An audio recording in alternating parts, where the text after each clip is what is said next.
रूस के राष्ट्रपति व्लादिमीर पुतिन ने यूक्रेन के ऊर्जा बुनियादी ढांचे पर हमले रोकने के लिए एक सीमित युद्धविराम पर सहमति जताई है। ये निर्णय अमेरिकी राष्ट्रपति ट्रंप के साथ हुई एक महत्वपूर्ण फोन कॉल के बाद लिया गया। हालांकि पुतिन ने व्यापक युद्धविराम के लिए प्रतिबद्धता नहीं दिखाई है, जिससे यूक्रेन और रूस के बीच चल रहे संघर्ष के समाप्त होने की उम्मीदें कम ही नजर आ रही हैं। इस सीमित युद्धविराम से यूक्रेन के ऊर्जा क्षेत्र को कुछ राहत मिल सकती है, लेकिन दोनों देशों के बीच मौजूदा तनाव और दुश्मनी पूरी तरह से खत्म होने के कोई संकेत नहीं है। अंतर्राष्ट्रीय समुदाय इस स्थिति पर नजर बनाए हुए है और शांति स्थापित करने के लिए और प्रयासों की आवश्यकता बनी हुई है। अब आपको बताते हैं कि आखिर रूस ने ट्रंप के सामने क्या-क्या शर्तें रखी। रूस प्रमुख क्रेमलिन ने घोषणा की कि रूसी राष्ट्रपति व्लादिमीर पुतिन ने अमेरिकी राष्ट्रपति ट्रंप के प्रस्ताव को स्वीकार कर लिया है, जिसमें रूस और यूक्रेन को 30 दिनों के लिए एक दूसरे के ऊर्जा बुनियादी ढांचे पर हमले बंद करने का आह्वान किया गया था। इसके बाद रूसी सेना को इस संबंध में आदेश दिए गए।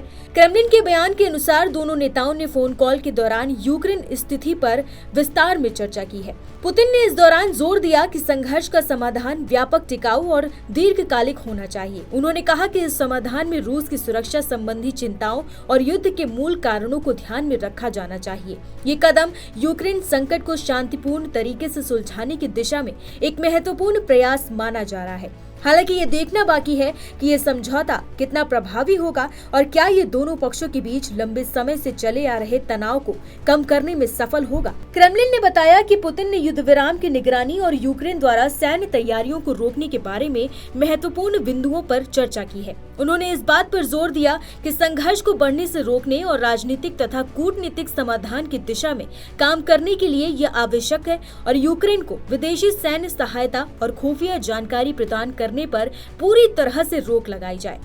पुतिन ने यूक्रेन से नए सैनिकों की लामबंदी रोकने का आह्वान किया, जिससे ये आशंका बढ़ गई है कि भविष्य की किसी भी शांति वार्ता में रूस यूक्रेन की सैन्य क्षमताओं को कमजोर करने की मांग कर सकता है। इससे यह संकेत मिलता है कि रूस यूक्रेन की सैन्य ताकत को सीमित करने के लिए दबाव बनाने की कोशिश कर रहा है। ट्रंप और पुतिन ने ऊर्जा और बुनियादी ढांचे के लिए युद्धविराम के साथ साथ काला सागर में समुद्री युद्धविराम, पूर्ण युद्धविराम और स्थायी शांति के लिए तकनीकी वार्ता आयोजित करने की प्रतिबद्धता जताई।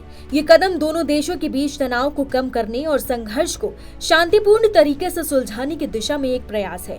हालांकि ये देखना बाकी है कि यह समझौता कितना प्रभावी होगा और क्या ये दोनों पक्षों के बीच लंबे समय से चले आ रहे संघर्ष को समाप्त करने में सफल होगा।